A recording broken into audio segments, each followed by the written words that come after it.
साथ जाने माने अभिनेता राजा मुराद जी हैं, हम उनसे बात करेंगे। सर, लखनऊ में आपका स्वागत है। पहली बात शुक्रिया, थैंक यू वेरी मच। अभी सर आज जो मूवी का मुहूर्त हो रहा है उसमें किस तरह के किरदार हैं और वो मूवी किस तरह की आधारित, किस पर आधारित है, थोड़ा बताएं। ये जो मूवी है, जो फिल्म है, कि इसमें कोई नेगेटिविटी नहीं है, कोई नेगेटिव पॉइंट नहीं है। पिछले कुछ सालों में जो हमारे मुल्क ने तरक्की की है उसको दर्शाया जा रहा है, उसको फिल्म बंद किया जाएगा।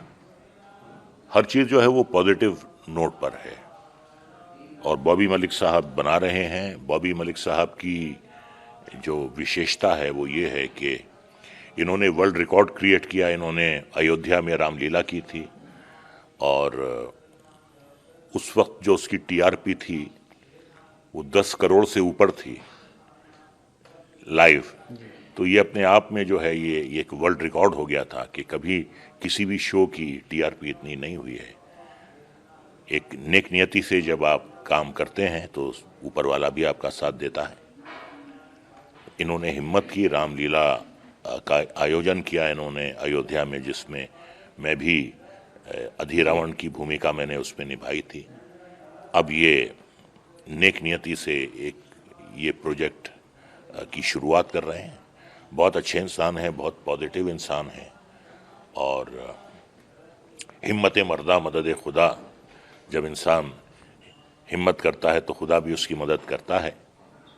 इंसान अकेला होता है, अकेला पैदा होता है, लेकिन जब वो पॉजिटिव काम करता है तो और लोग भी उसके साथ हो जाते हैं। कि सर, रोकना चाहेंगे एक मिनट सर, कि जो पहले से आपको देखते आए रहे हम लोग बचपन से ही, तो उस रोल में जैसे देखते आए हैं, अभी क्या इस फिल्म में कोई एक नए रोल में आप दिखाई पड़ेंगे या फिर लोगों को डर पैदा होगा फिर से एक बार आपको देखकर? नहीं, मुंह का मजा बदलने के लिए इस बार आप मुझसे डरेंगे नहीं, आप मुझसे प्यार करेंगे।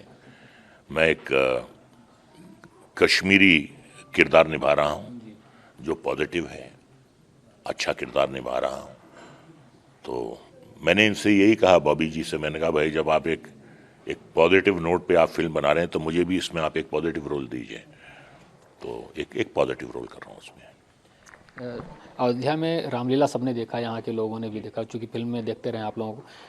एक योगी सरकार ने फिल्म जो सिटी घोषित की है कि वो बनाएगी यहाँ पर सरकार, तो उसके बारे में क्या अभी तक आपको दिख रहा है कि किस तरह से उसका भविष्य है, और उत्तर प्रदेश के यूथ जो फिल्मी दुनिया में जाना चाहते हैं उनका किस तरह से भविष्य उससे जुड़ सकेगा? देखिए, ये जो है कदम, इसका मैं खैर मकदम करता हूँ, इसका मैं स्वागत करता हूँ। कई सालों से मांग थी कि यहाँ पर एक फिल्म सिटी हो और उसकी शुरुआत हो गई है।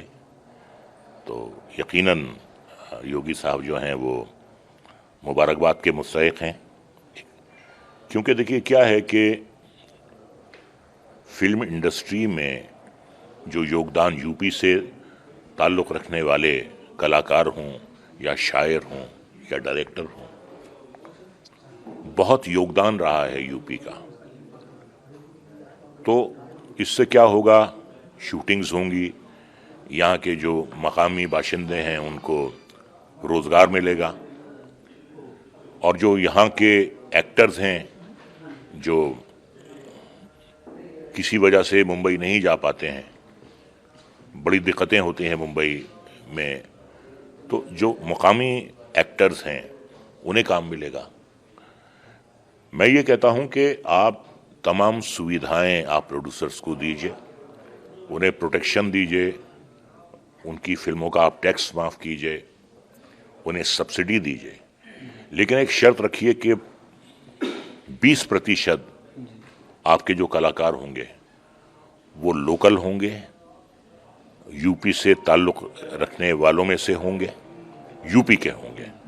इससे क्या है कि मौका मिलेगा कलाकारों को, बजाय मुंबई जाके ठोकरें खाने के आपको यहीं अपने घर बैठे काम मिलेगा। तो ये एक बहुत ही पॉजिटिव बात है और उसकी शुरुआत भी हो गई है, अच्छी शुरुआत हो गई है और यकीनन आएंगे।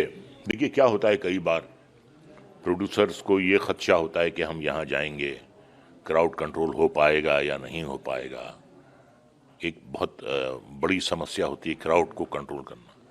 लेकिन जब सारी सुविधाएं, सिक्योरिटी हमें सरकार की तरफ से मिल रही है तो फिर वो भी प्रॉब्लम जो है वो नहीं रहेगी। और फिल्म सिटी बनेगी, यहाँ पे रहने की अच्छी सुविधाएं होंगी आर्टिस्टों के लिए। एक और एयरपोर्ट भी बन रहा है। तो ये एक बहुत बहुत ही रोशन ख्याल है फिल्म सिटी का।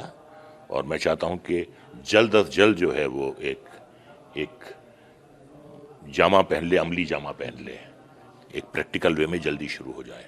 सर आज की डेट में चूंकि मोबाइल की दुनिया में सब लोग घुस रहे हैं, जो जर्नलिज्म है वो भी मोबाइल जर्नलिज्म की तरफ बढ़ रहा है। ऐसे ही वेब सीरीज़ भी आप लोगों की फिल्मी दुनिया में शुरू हुई है। तो वेब सीरीज़ को लेकर के जो बहुत सारे सवाल खड़े होते हैं कि उसमें थोड़ा सा एक वल्गैरिटी ज़्यादा दिखने को मिल रही है।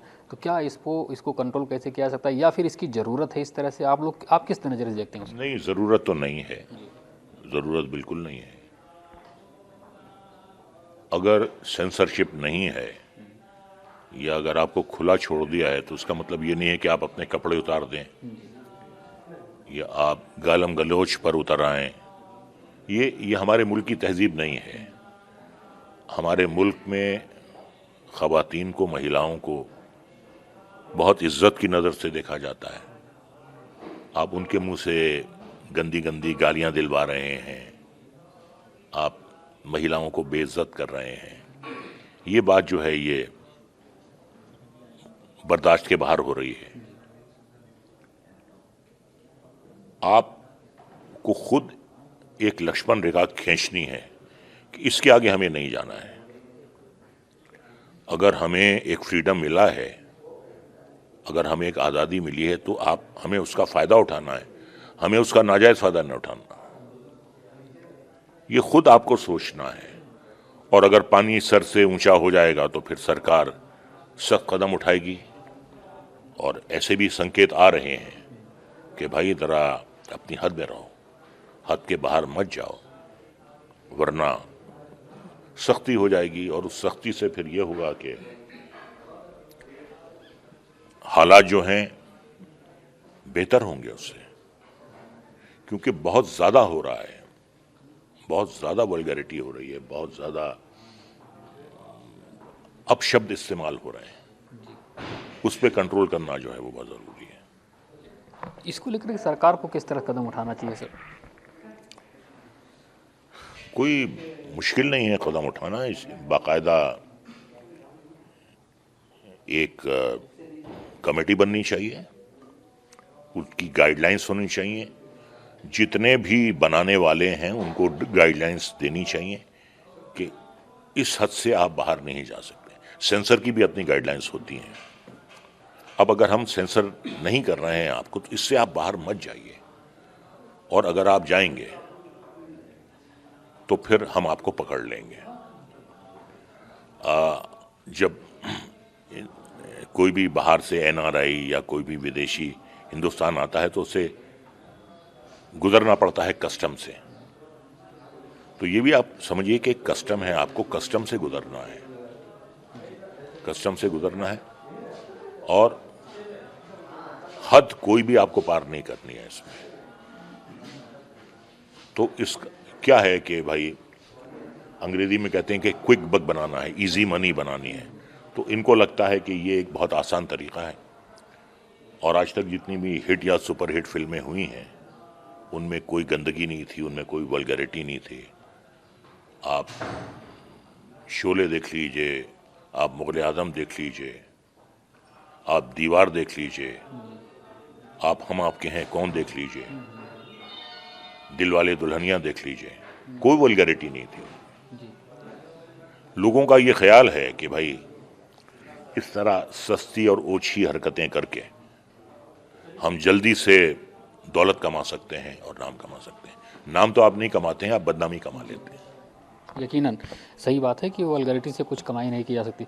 सर एक आखिरी सवाल, मैं ये जानना चाहता हूँ कि कुछ ऐसी बात बताइए जो हमारे दर्शक इस बात को समझ सकें। आपके जो व्यक्तिगत जीवन में स्ट्रगल के दौरान ऐसा अनुभव रहा हो जिससे लोग सीख भी ले सकें, वो कोई प्रेरणादायक किसी संस्मरण, ऐसा संस्मरण आपको याद आ रहा हो? देखिए, ऐसा है कि अगर आप स्ट्रगल करते हैं, परिश्रम करते हैं आप, तो आप अपने लिए करते हैं, आप किसी पर मेहरबानी नहीं करते। और किसी भी कॉम्पिटिटिव लाइन में जब आप जाते हैं तो कोई आपका रेड कारपेट से आपका स्वागत नहीं करता है, जगह होती नहीं है, आपको जगह बनानी पड़ती है। उसके लिए हिम्मत चाहिए, उसके लिए मेहनत चाहिए, उसके लिए टैलेंट चाहिए, और उसके लिए तूफानों से लड़ने की ताकत चाहिए। एक जो अच्छा बॉक्सर होता है, बॉक्सर वही नहीं होता है जो मुक्केबाजी में मुक्के बरसाता रहे। अच्छा बॉक्सर वो भी होता है जो मुक्के खाकर अपनी जगह खड़ा रहे। अगर उसके पैर लड़खड़ा जाएंगे या वो जमीन दोद हो जाएगा तो फिर वो काय का बॉक्सर है। मारने के लिए भी दम होना चाहिए और पिटने के लिए भी दम होना चाहिए, और पिट के फिर खड़े होने के लिए दम चाहिए। तो अगर आप में एक क्षमता है, आप में टैलेंट है, और टैलेंट भी ऐसा टैलेंट है कि 130 करोड़ की जो हमारी आबादी है, मुश्किल से 130 स्टैब्लिश एक्टर्स हैं पूरी इंडस्ट्री में। तो आपका जो टैलेंट है, खुद आपको उसकी तुलना करनी है कि आप करोड़ों में एक हैं या नहीं है।